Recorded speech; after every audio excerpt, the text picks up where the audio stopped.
Hello guys, are you here for this guy right here? My super funky Christmas stocking. This stocking is so me. If you cut open my brain and you wonder what it looks like inside, it's this. It is ombres and black and white stripes with, there's no black and white stripes on here, but there should be. Black and white with an ombre all day long. That is me. I love this stocking. The only thing that I don't love about it is the size. It is just too small. I followed the McCalls pattern, and this is the first time I've ever seen a pattern. This is the first time I don't pattern. That's not what I do. And I was like, oh, I'm gonna try it. I saw a YouTube video where another beginner sewer, she tried it a few times and she liked it, and I loved the shape of this stocking. And so I was like, I'm gonna try it too. Love it. Love everything about it except for the size. I can barely get my hand down in here good. Like, who, I need my husband to feel like he has to really fill up my stocking. And this, he's going to be like, I'm going to put a pencil in there and it's going to be fine. Just kidding. Pencils would fit. But the opening here is, what is this? This is maybe 5.5. It's not even, yeah, maybe 5.5. That's just not the size that I want for my personal stocking. It's a little bit on the small size. So what I'm going to do is marry another lady's pattern who's killing Jester style stockings. I think she's dropping like 7 videos just on Jester stockings. She's new to YouTube. I think she's from the UK. Don't quote me on that. I will drop her link down here below. I'm going to take her pattern and I'm going to marry it to this one. And see what happens and try another stocking, even though this one is super cool. It is beginner friendly-ish because at the end of the day, all you're doing is drawing out a shape of a stocking and then sewing that sucker together. That's really what it is at the end of the day. You know, I decided to do a little quilting on this guy. You don't have to. You don't have to even do that. That was just a decision that I made. I decided to change the toe and the heel because that's me. I love the way the satin stitching looks on this. Oh, man, I love it. And it, you know, you're kind of nervous as a new sewer, like, is it going to work out? This really worked out. Like, look where it all just kind of goes together. I don't know how that happened. I guess I did it right. Follow along with what I did because it worked out. Matter of fact, it worked out so good that even the quilting, who would have thunk it? You guys, making stockings is fun and it's not quite as difficult as you think it might be. And then playing with fabric colors and choices, and I really enjoyed this. I really love the way it looks. I just wish that up here was just a little bit larger. So I think I'm going to try it again. And something else I wish that I had done is stuffed the toe a little bit further. So it's stuffed here, but I wish I had probably stuffed it to about right here. It still stands up, but I think it would look, I don't know, it looks cool. It looks cool now, but I think I would stuff it just a little bit more. You can embellish it any kind of way you would want. Turning this sucker was a little bit more difficult than I anticipated. I used a crochet hook to really pound it, and it came out good, but it was just difficult. Yeah, I like it. It's pretty forgiving.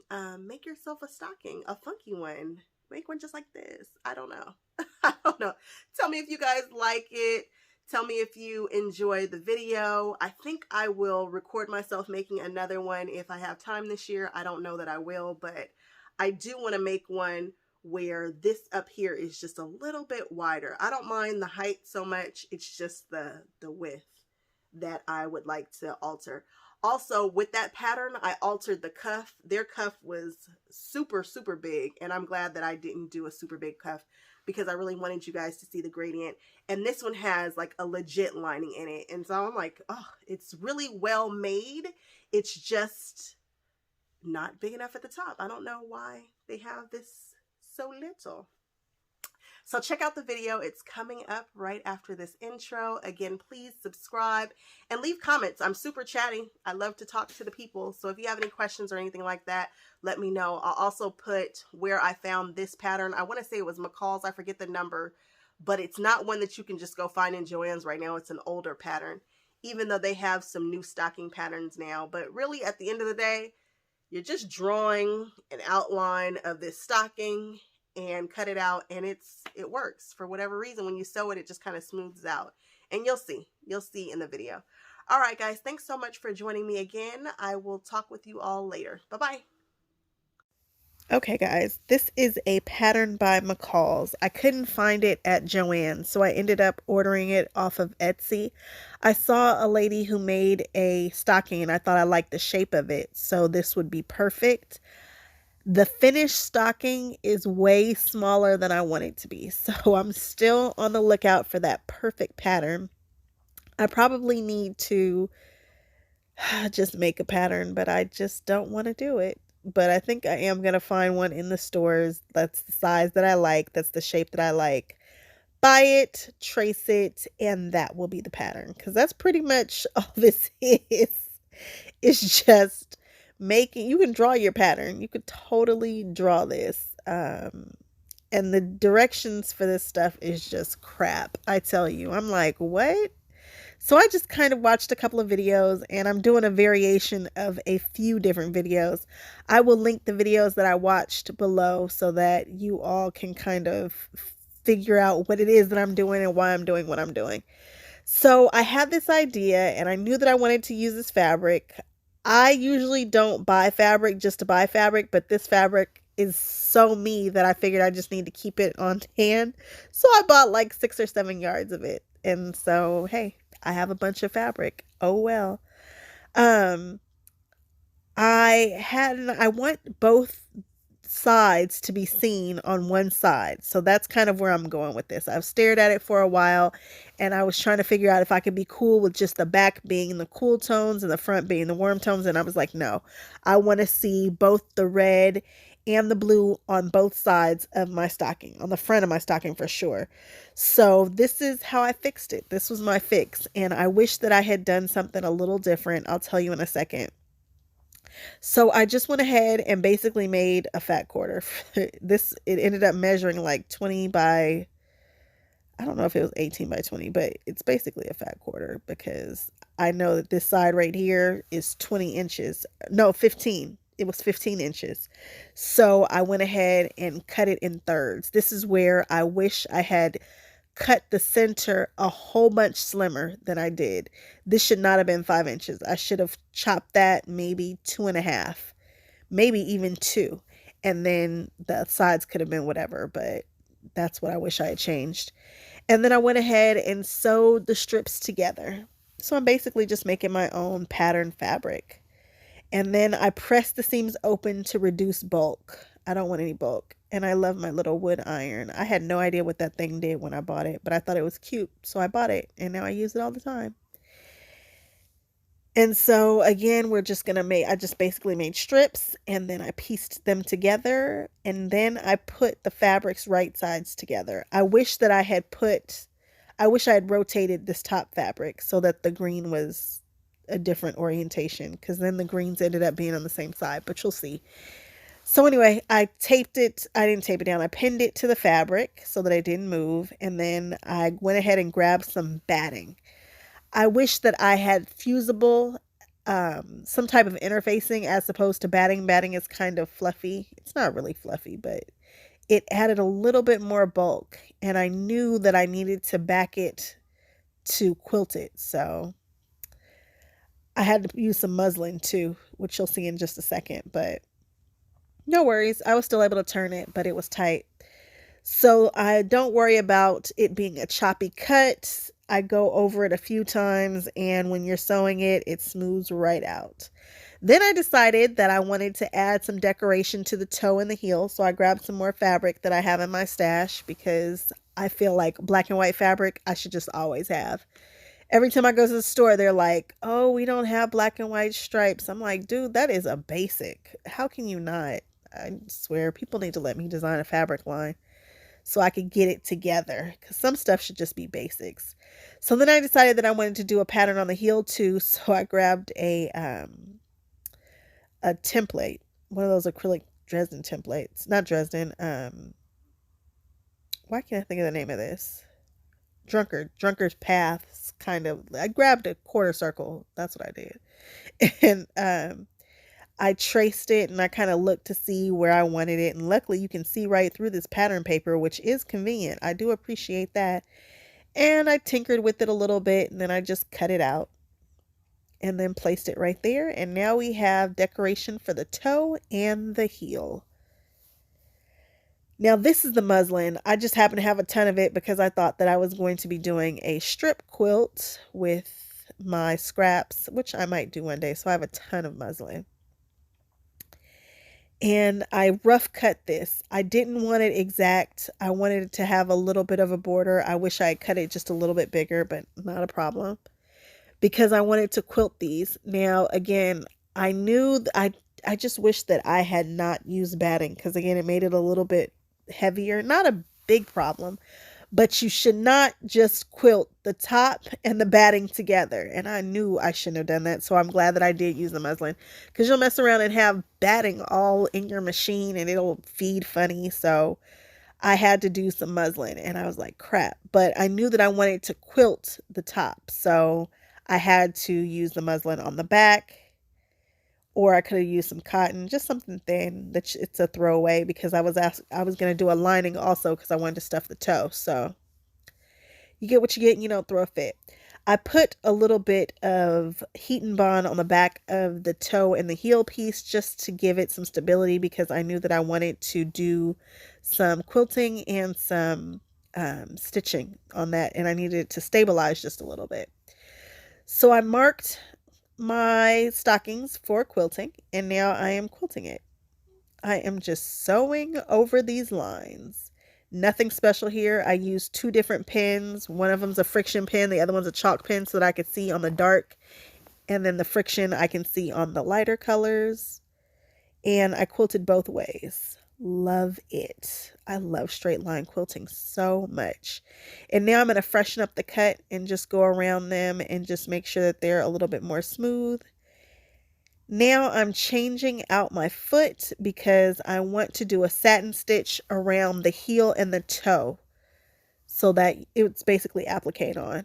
At this point it is applique on. I just heated it up with that heat and bond and it's stuck on there. So I ended up changing my stitch length to 0.05 and then I changed it to a zigzag stitch, which is basically your satin stitch.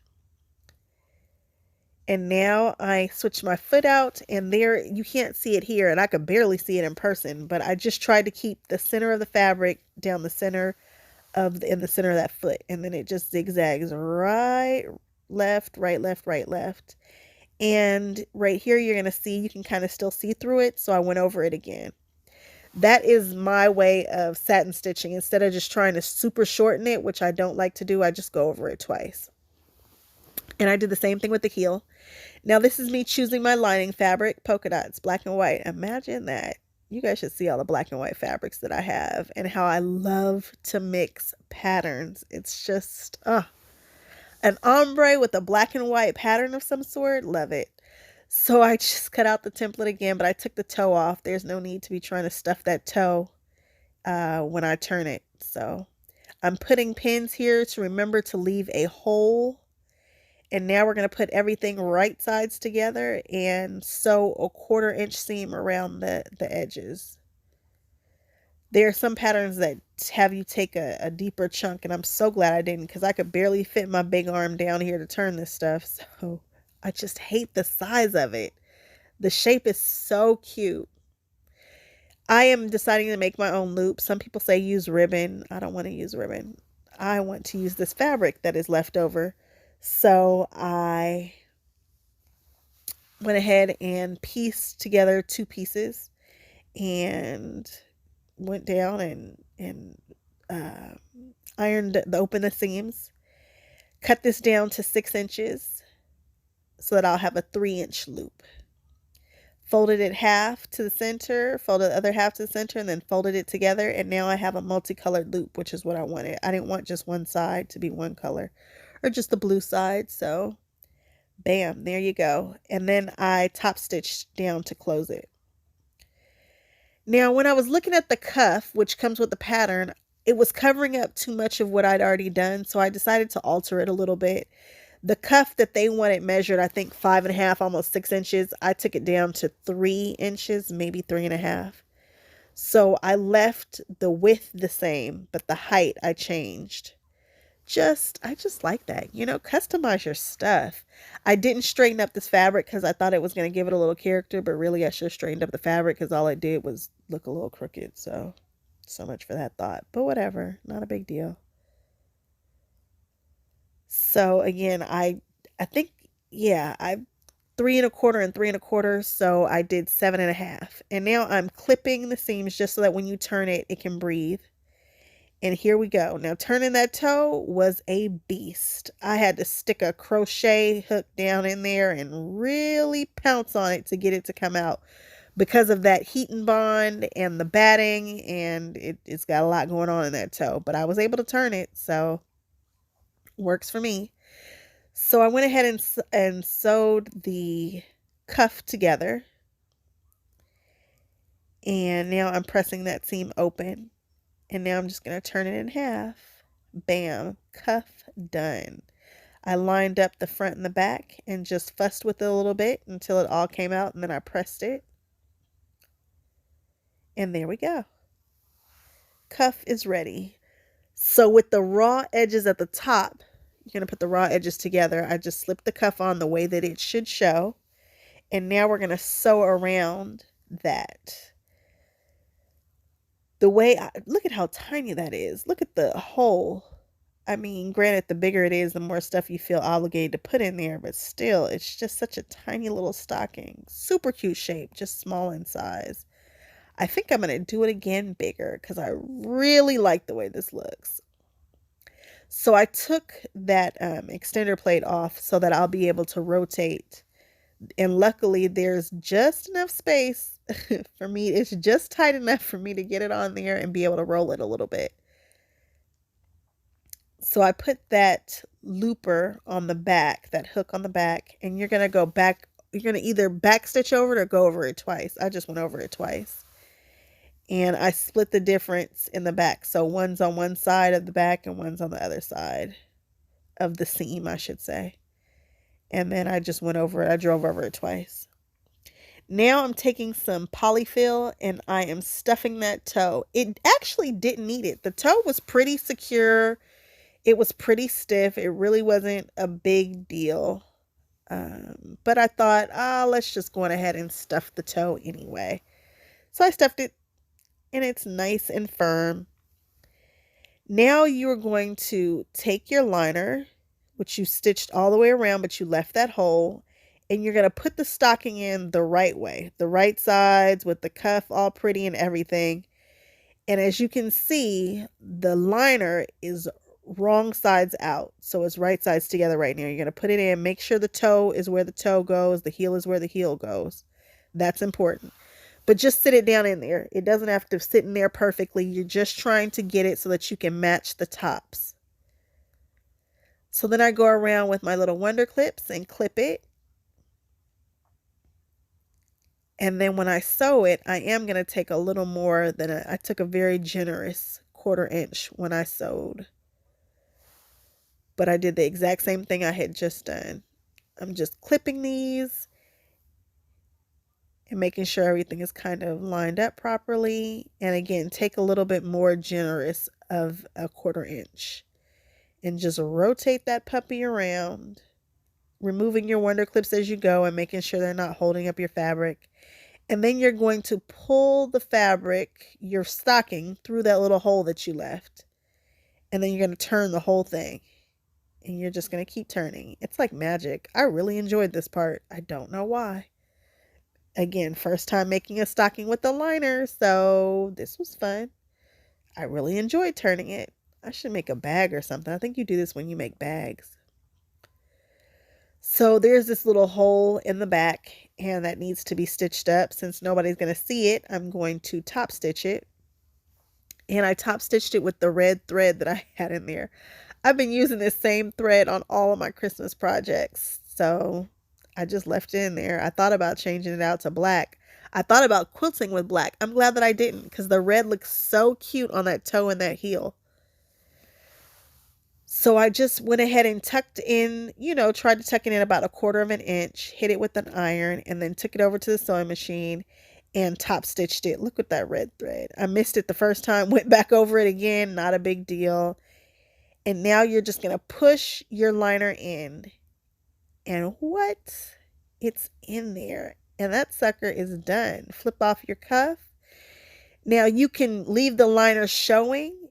I thought about leaving it showing, but then I was like, those polka dots, you really can't see the design. They're kind of lost with my check. So I pushed it down and I ironed it with it pushed down, and now it stays in so that you can't see it. And I love this stocking. I love the color story. I just wish it was a little bit larger. So I think I'm going to find a stocking that I like in the store and bring it home, take it apart, and make a pattern from it. Or leave it the way it is and trace it. You could do either. Or I could just take this pattern and extend it, but I don't think that's my gift. I could extend it maybe to an inch or so. I don't know. We'll see. But thanks for watching. Let me know what you think. Bye-bye.